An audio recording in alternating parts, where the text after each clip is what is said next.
조선일보가 꽤 많은 인적 자원과 그다음에 비용을 들여서 여론조사를 아주 3,000명을 넘는 여론조사를 했습니다.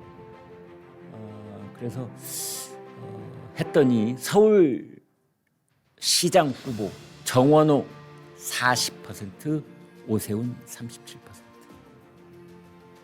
이제 손 뻗으면 닿는 거리. 그러니까 마라톤을 뛴다고 할 때 앞에 1등 정원호, 뒤에 오세훈 2등이라고 할 때 탁 치면 상대편 어깨가 닿는 거리. 손 뻗으면 닿는 거리. 정원호 40, 오세훈 37. 이걸 초접전이라고 부르는 겁니다. 조선일보가 어디를 여론조사를 했냐면요, 가장 관심이 뜨거운 곳, 세간의 이 여론이 집중되어 있는 곳, 서울, 대구, 부산 시장 선거, 경남 도지사 선거, 부산 북갑 국회의원 선거, 경기도 평택을 국회의원 선거, 서대부경, 북평, 서대부경, 북평. 앞 글자만 딱딱 떼서 보면요, 서대부경, 북평, 서울, 대구, 부산, 경남, 부산 북구, 평택을 서대부경, 북평, 이 6곳 여론조사를 했습니다. 여론조사 기관은 매트릭스라고 하고 공신력이 높은 곳입니다. 매트릭스 했고 유권자 3,200명, 대규모 여론조사라고 할 수 있습니다. 서울은 정원호 40, 오세훈 37, 대구는 김부겸 40, 그 다음에 추경호 38. 자, 서울부터 서울부터 보여드리겠습니다. 도표로 좀 보여드리겠습니다. 이제 정원호하고 오세훈 지방 40대 37이고 지방선거 성격은 여당을 지원해야 돼 45, 야당을 지원해야 돼 42. 그 격차가 똑같죠. 후보들 격차하고. 정당 지지를 보니까 민주 38, 국민 28. 네, 정당 지지도는 후보 지지도보다 더 벌어져 있습니다. 이재명 정부 1년 잘한다 67, 잘못한다 28 이렇게 되어 있습니다. 대구로 연령대별 보겠습니다. 연령대별로 봤더니 20대, 그러니까 18세에서 29세, 정원호가 20, 오세훈이 36. 30대를 봤더니 정원호가 32, 오세훈이 40. 그다음에 이제 40, 50대는 정원호가 앞서 있는데요. 40대를 봤더니 정원호가 51, 오세훈이 28. 50대를 봤더니 정원호가 60, 오세훈이 25. 그래서 60대에서 정원호가 꽤 앞서 있다 이렇게 볼 수 있습니다. 50대에서 죄송합니다. 60대를 봤더니 정원호 40, 오세훈 40. 정원호 45, 오세훈 40. 그다음에 70대에서 이상은 정원호 29, 오세훈 55 이렇게 되어 있습니다. 이제 요약을 해서 말씀을 드리면요, 그러니까 정원호는 40, 50대, 정원호는 40, 50대, 오세훈은 20, 30대와 70대 이렇게 이제 요약을 할 수 있겠습니다. 다음 어디 보여주실까요? 대구는 이제 민주당 김부겸 40, 추경호 38. 오, 여기는 이거야말로 깻잎 한 장 차이네요. 초접전 상황이다.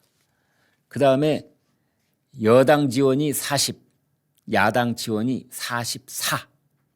정당 지원은 민주 28, 국힘 43.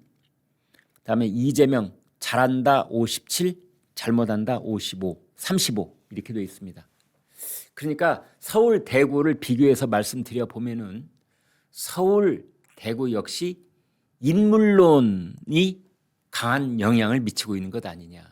서울의 경우에는 정당 지지도는 민주당이 앞서 있음에도 불구하고 오세훈이 초접전을 벌이고 있는 걸로 봐서 국민의힘이라는 정당 이름보다는 오세훈이라는 개인 이름이 더 영향력과 파워가 있는 것으로 보이고, 대구의 경우에는 김부겸이라는 이름이 민주당이라는 당 이름보다 더 파워풀한 것으로 그렇게 분석해 볼 수 있겠습니다. 네, 여러분, 여기서 이제 이유를 말씀드려 보겠습니다. 서울시장 후보 정원호와 오세훈, 이제 거의 42.25km 이 마라톤 풀코스가 거의 끝나가고, 이제 저희 경기장, 홈 경기장에서 관중들의 환호성이 막 귀에 들리기 시작한 40km 지점을 지금 막 주파를 하고 있는데, 오세훈이 탁 치면은 정원호의 어깨가 닿는 거리까지 와 있습니다. 왜 이렇게 돼 있을까요? 이것은 비단 조선일보 여론조사만 이렇게 나온 것이 아니라 많은 여론조사들이 비슷하게 나오고 있습니다. 첫 번째, 오세훈 후보의 개인적인 경쟁력이 재평가를 받고 있다. 서울에서는 정당보다도 시정 경험을 보는 유권자가 더 많아지고 있다. 교통 문제, 재개발 문제, 부동산 정책에서 아무래도 현직인 현역 프리미엄이 서울 시민들에게 익숙하고 그것이 반영되고 있는 것이 아닌가. 그다음에 이 중도층 유권자들의 균형 잡겠다는 심리가 발동되기 시작했다. 서울에 살고 계시는 중도층들은 어느 한쪽으로 지나치게 힘이 쏠려서 압도적인 결과가 나오는 그런 구도를 경계하는 경향이 있습니다. 특히 부동산 문제, 세금 문제에서 민주당 지지층 일부가 다시 보수 쪽으로 이동하는 흐름이 나타나고 있습니다. 그다음 세 번째 원인으로 민주당 강세에 대한 일부 피로감이 쌓이고 있습니다. 중앙 권력과 지방 권력을 모두 가져가는 데 대한 견제 심리가 서울에서는 비교적 빨리 나타나고 있는 겁니다. 특히 오늘 중앙일보 보도를 보니까 이런 점에 주목하고 있더라고요. 서울 시민의 경우에는 집이 없으면 전월세 지옥, 집이 있으면 세금 지옥이라는 플래카드가 현수막이 서울 시내 곳곳에 걸리기 시작했답니다. 여러분 사시는 곳에 혹시 보신 적 있습니까? 중앙일보 보도는 지금 서울 시내 곳곳에 걸리고 있는데, 여기에 서울 시민들이 강북에 사시는 분이건 강남에 사시는 분이건 마음속으로 호응하기 시작했다. 집이 없으면 전월세 지옥, 집이 있으면 세금 지옥.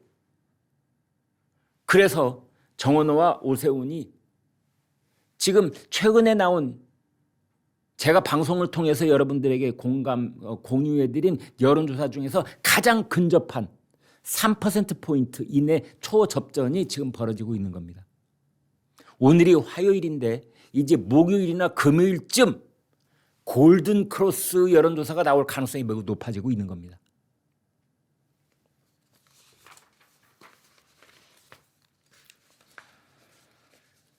부산 북갑 이제 국회의원에서는 하정우 39, 박민식 20, 한동훈 33 이렇게 됐습니다.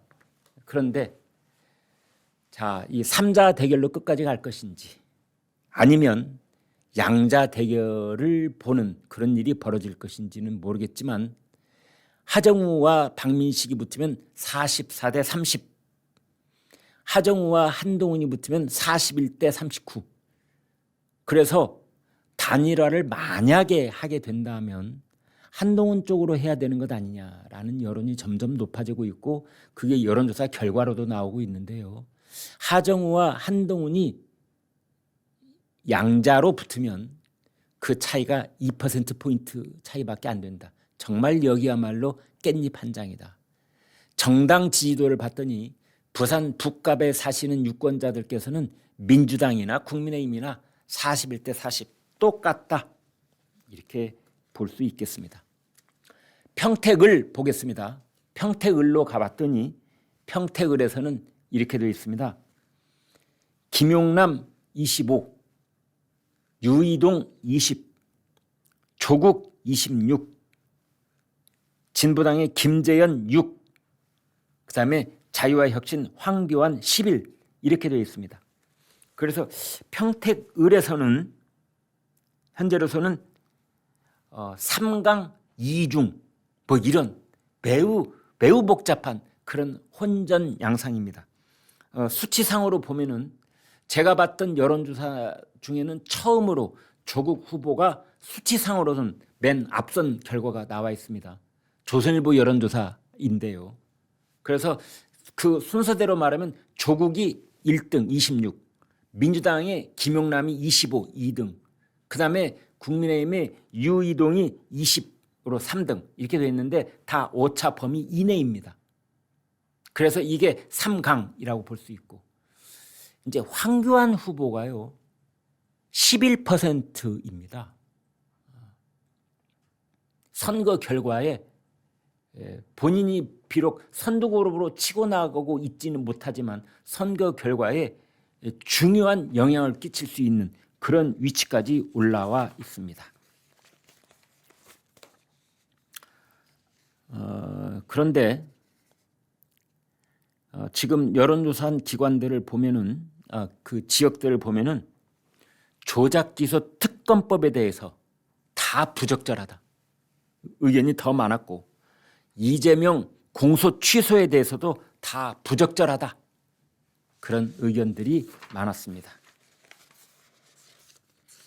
여론조사상으로만 보면은 민주당이 쉽게 이길 것 같았지만 막판에 접전이다, 초접전이다 뭐 이런 말들이 자꾸 나오고 있는 이유는 여러 가지가 있는데요. 그 결정적인 이유는 몇 가지만 말씀드리면 보수층이 뒤늦게 결집하고 있기 때문입니다. 또 하나는 인물론이 대두하고 있습니다. 그래서 보수층 결집과 인물론, 이것이 투표 어떻게 될지 모르겠는데, 선거 어떻게 될지 모르겠는데 이런 말들이 자꾸 나오게 하고 있습니다. 선거 후 보수 재편 시동 걸렸다. 오세훈, 안철수, 유승민, 이준석, 이 사람들이 직간접적으로 지금 손을 잡고 있습니다. 자, 어떻게 될까요? 오세훈 서울시장 후보가 어제 안철수 의원하고 서울 영등포구에 있는 청년취업사관학교 영등포 캠퍼스에서 교육을 수료한 청년들을 만났습니다. 이 자리에서 오세훈 후보가 이 방면에 가장 해안을 가진 안철수 의원님을 모시고 격려의 말씀을 듣는 자리를 마련했습니다. 이런 말을 했고요. 안철수 의원이 뭐라고 했느냐, 오늘 와보니까 오세훈 후보님은 말로 그치는 것이 아니라 실제로 이렇게 시설을 만들고 사람들 취업시키고 활동을 열심히 진심을 갖고 하시는구나 느낄 수 있었습니다. 오세훈과 안철수가 손을 잡았습니다. 그런데 오세훈은 지난 14일 유승민 의원을 만났고, 전 의원을, 그 다음에 엊그제 저희가 사진도 보여드렸죠. 이준석 대표하고 노원구에 갔고, 그때 김정철 개혁신당 서울시장 후보하고 함께 사진도 찍었습니다. 이것은 서울 6.3 지방선거는 물론이려니와 선거 이후에 보수 진영의 정계 개편, 구도 개편까지 염두에 둔 것 아니냐. 그래서 장동혁 지금 대표하고는 거리 두기를 하고 있는 거고, 선거를 이기든 지든 선거가 끝나고 나면 차기 당권을 지금 말씀드린 오세훈, 안철수, 유승민, 이준석, 그리고 만약에 한동훈 무소속 후보가 부산 북갑에서 금배지를 달고 살아서 돌아오게 되면 여기에 합류할 가능성이 있는 것 아니냐. 그런 분석까지 나오고 있습니다.